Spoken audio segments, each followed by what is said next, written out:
Good morning my dear students, or good afternoon or good evening anytime when you're watching this video.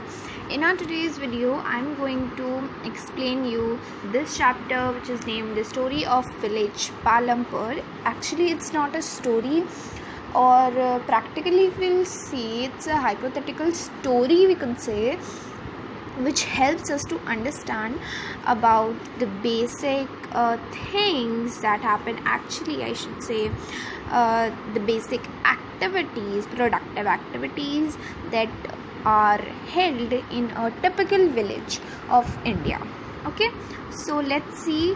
हम पूरा line by line नहीं पढ़ेंगे, we are just gonna see what's important. Okay, so overview is what we are not going to do in our today's video, because as I've said हम थोड़ा सा इसको ऊपर से देखने की कोशिश करेंगे. Okay, because it's a big chapter and अभी हम सिर्फ 2 पेजेस करेंगे इस चैप्टर के. ओके, सो इंट्रोडक्शन में हमें ये बताया गया है कि Palampur is a village. Palumpur is a village and Raiganj is a bigger village, and the distance between Raiganj and Palumpur is 3 kilometers. And after Raiganj there is a small town, the nearest small town to Palumpur, which is Shahapur, and a all-weather road यानी कि एक पक्की सड़क joins all of them. Okay, so what we have known about this कि Palumpur is a village and Raiganj is a bigger village than Palumpur and is 3 kilometers away from it, and a all-weather road joins Palumpur with Raiganj and the nearest town, small town Shahapur. Okay, so we got to know several things about in here. अब हम next देखते हैं. और ये जो road है, all weather road, as you know, पक्की सड़कें जो होती हैं, they have what they have bullock carts, they have tongas, buggies, they have wooden cart drawn by buffaloes, and ये सब किससे लोडेड होती हैं? गुड से, और छोटी छोटी कॉमोडिटीज़, छोटी छोटी चीज़ें और होती हैं, उनसे ये भरी हुई होती हैं. एंड नेक्स्ट, इस पर सिर्फ यही चीज़ें नहीं होती है, इस पक्की सड़क पे और भी बहुत सारी चीज़ें जैसे motorcycles, jeeps, tractors and trucks भी इसके ऊपर होते हैं. Okay, now let's go to the next paragraph which is, इसमें हमें बताया गया है कि पालमपुर में 450 फैमिलीज़ हैं.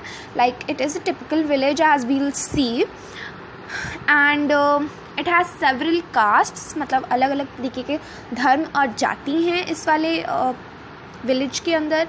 And then 80 upper caste families हैं जिनके पास मेजॉरिटी ऑफ लैंड है, यानी कि इनके पास जो जितनी भी कास्ट्स हैं उनके कंपेयर में इनके पास सबसे ज़्यादा लैंड है.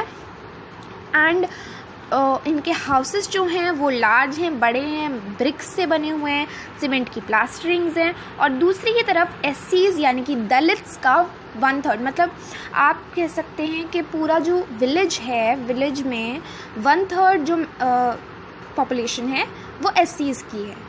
1/3 का मतलब क्या हो गया कि आप कह सकते हैं कि सपोज वी हैव 450 फैमिलीज़, तो 450 इंटू 1/3 अगर हम कर देंगे तो एससीज की पॉपुलेशन निकल कर के आ जाएगी. ओके, समझिए, अभी तो मेरा इतना अच्छा मैथ्स नहीं है because I am teaching you economics, but still.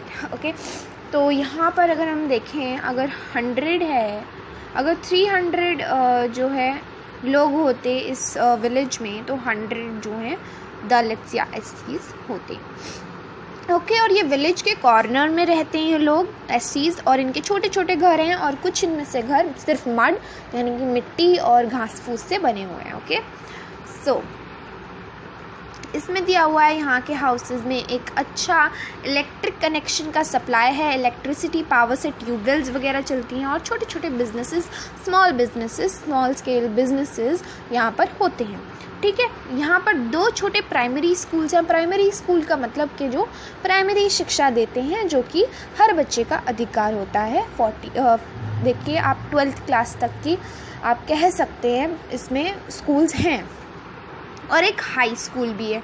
ठीक है, और प्राइमरी हेल्थ सेंटर है यहाँ पर, जो कि गवर्नमेंट चलाती है. प्राइमरी हेल्थ सेंटर PHC आपने पिछली क्लास में पढ़ा था, ठीक है। और प्राइमरी हेल्थ सेंटर जो है ये गवर्नमेंट ही रन करती है, इन प्राइवेट डिस्पेंसरी है जहाँ पर लोगों का इलाज होता है, ठीक है। अब इससे हमें क्या पता चलता है? इससे हमें ये पता चलता है कि जो पालमपुर विलेज है is a well developed village, and we can say कि इसके अंदर रोड्स हैं, ट्रांसपोर्ट है, इलेक्ट्रिसिटी है, इरिगेशन सिस्टम है, स्कूल्स हैं, हेल्थ सेंटर्स हैं। तो इसको आपको अब कंपेयर करना है अपने नियर बाय विलेज से, या फिर अगर आप विलेज में रहते हैं तो अपने विलेज से आपको कंपेयर करना है पालमपुर को। So this is the thing. Let's go to the last paragraph of this page. इसमें लिखा हुआ है कि पालमपुर एक इमेजिनरी विलेज है जिसके थ्रू हम अलग अलग प्रोडक्शन एक्टिविटीज़ को देखेंगे जो कि एक टिपिकल विलेज में होती है इंडिया के विलेजेस में। फार्मिंग मेन प्रोडक्टिव एक्टिविटी है। ये आप जो है अंडरलाइन कर लेंगे, कॉपी में लिख लेंगे। नोट्स जब आपको मैं करूँगी अगर सेंड, तो मैं उनमें ये ज़रूर लिखूँगी कि farming is the main production activity of India's villages, okay. जो अदर प्रोडक्टिव एक्टिविटीज़ हैं उन्हें नॉन फार्म एक्टिविटीज़ कहते हैं। जो फार्मिंग से जुड़ी होती हैं उन्हें फार्मिंग एक्टिविटीज़ कहेंगे, एंड जो फार्मिंग से नहीं जुड़ी होती ऑफ कोर्स उन्हें नॉन फार्मिंग एक्टिविटीज़ हम कह देते हैं, okay. So this is the whole thing. And in here we can also see कि जो नॉन फार्मिंग एक्टिविटीज़ होती है उनमें क्या आता है? स्मॉल मैन्युफैक्चरिंग आती है, छोटी मोटी मैन्युफैक्चरिंग होती है, ट्रांसपोर्ट का सिस्टम होता है, इधर से उधर चीज़ें ले जाने का, शॉप कीपिंग यानी कि दुकानदारी का होता है। तो हम इन दोनों तरीके की एक्टिविटीज़ पर ध्यान देंगे इस चैप्टर में और लर्न करेंगे एक फ्यू जनरल थिंग्स इस चीज़ के बारे में, okay. So let's go to the next page के बारे में। तो अभी हम आगे हैं नेक्स्ट पेज पे, जिसका टॉपिक आपको साफ साफ दिख रहा होगा, organization of production. But the real topic that I think should be is organization of production. तो इसका पहले का है, and the real topic is factors of production. So typically in this page we are going to learn about factors of production. What are factors of production? So let's go. First we have to see how much types there are in factors of production. So the first factor is land. Second is labor, and our third factor is, you can see the bold words, physical capital. And physical capital is having two types. What are those types? Let's see. The two types are fixed capital and working capital, okay. And the last one, but not the least one of course, is human capital, okay. So we have four types of factors of production: land, labor, physical capital, which is having two types, fixed capital and working capital, and the last one is human capital, okay. So here we go, let's see. So first is the line is really important. I'm not saying is it ऐसे ही, थोड़ा सा मेरे को है experience इसलिए बता रही हूँ कि you have to write this. The aim of production of goods and services is, okay, sorry, it was the aim of production is to produce goods and services that we want. जो M है, जो उद्देश्य है production का, वो ये है कि गुड्स और सर्विसेज, जो चीज़ें हमें चाहिए, जो गुड्स यानी कि सामान, सर्विसेज यानी कि सेवाएं जो हमें चाहिए, वो प्रदान करना। अब भाई आप ही प्रैक्टिकली सोच कर देखो कि why a person produces something. He or she produces something to fulfill the requirements of his or her customers. अगर कस्टमर्स की रिक्वायरमेंट्स पूरी होंगी तभी तो वो मनी उनके हाथों में देंगे, और somebody is like बेवकूफ़ और समथिंग एल्स कि ऐसे ही अपनी मनी हाथ में दे देंगे और ऐसी कोई भी प्रोड्यूस करेगा. दे हैव अ स्वार्थ we can say under it. Okay, so yeah next is के जो 4 रिक्वायरमेंट्स हैं किसी भी चीज़ को प्रोड्यूस करने की आर लैंड. सबसे पहले लैंड. अब भाई यू कैन जस्ट प्रैक्टिकली से कि we have to have land to produce anything. कुछ भी हमें प्रोडक्शन करनी है किसी भी चीज़ की, so we have to have land. हमें ज़मीन की ज़रूरत है. One person can not produce anything if he और she don't have a fixed amount of land. Okay, like जितना उसे प्रोड्यूस करना है, स्मॉल स्केल करना है तो छोटा लैंड लगेगा, लार्ज स्केल करना है तो बड़ा लैंड लगेगा. सो ही और she do have to have a land. Okay, तो मतलब एंड लैंड के साथ साथ आ जाता है हमारा अदर नेचुरल रिसोर्सेज जैसे कि वाटर, फॉरेस्ट, मिनरल्स. वाटर तो चाहिए चाहिए, but land is the most important, and forest and minerals are also a thing that we want at a limit. ठीक है, forest and minerals are not a thing that we would need like ऐसे ही हमें चाहिए ही चाहिए. We have to have them. This is not the thing, but land is the thing which we have to have. Okay, so I hope you learned about land goodly. Okay, now the next thing that we are going to have is labor. The next requirement, typically I should say, is land. Okay, labor. Okay, labor. Can you say a person can produce anything like produce a product, good or service without having labor? एक अकेला आदमी, how can अकेला आदमी produce things or products or goods? like labor तो चाहिए ना. आदमी काम करने के लिए चाहिए. मतलब कोई भी फैक्ट्री आप देख लीजिए, suppose we have a woolen company which produces woolen from raw woolen to woolen textile. Okay, so there are 2 types of labour. Actually labour के भी 2 टाइप्स हैं, बट इसमें दिए नहीं हुए हैं. कहा हुआ है सिर्फ एक हाईली एजुकेटेड लेबर होते हैं, वर्कर्स होते हैं, उन्हें भी लेबर ही कहेंगे हम. वो ज़रूरी इम्पॉर्टेंट काम करते हैं, जो कंप्यूटर्स से संभालते हैं मशीनरी वगैरह को, और इंजीनियर्स वगैरह होते हैं जो बिल्डिंग वगैरह बनाते हैं, ये वो. And manual workers are those workers who do manual work. And manual work क्या होता है कि जो छोटा मोटा काम होता है, मतलब if you are producing woolen, machinery जो है उसके साथ साथ मैनुअल वर्कर्स भी लगे हुए हैं. वुलन में से जो थ्रैशिंग है उसकी थ्रैशिंग कर रहे हैं, and all that you learned in class 7th and 8th what is that, but we are not going on that topic. We are seeing this कि manual workers and educated workers are important at their levels. वो अपनी अपनी जगह पे are, both of them are important. मैं dots इसलिए लगा रही हूँ बिकॉज मेरा फ़ोन बार बार लो हो जा रहा है, so ignore that. So in here we got the labor.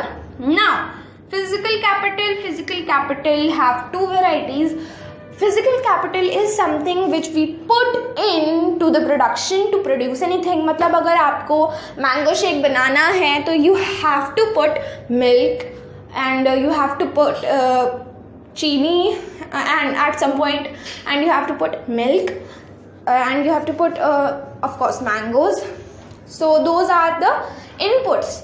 And also you have to have a glass to drink that, and you also have to have the blender to blend the mango pulp. So that is called physical capital. Tools, machines and buildings.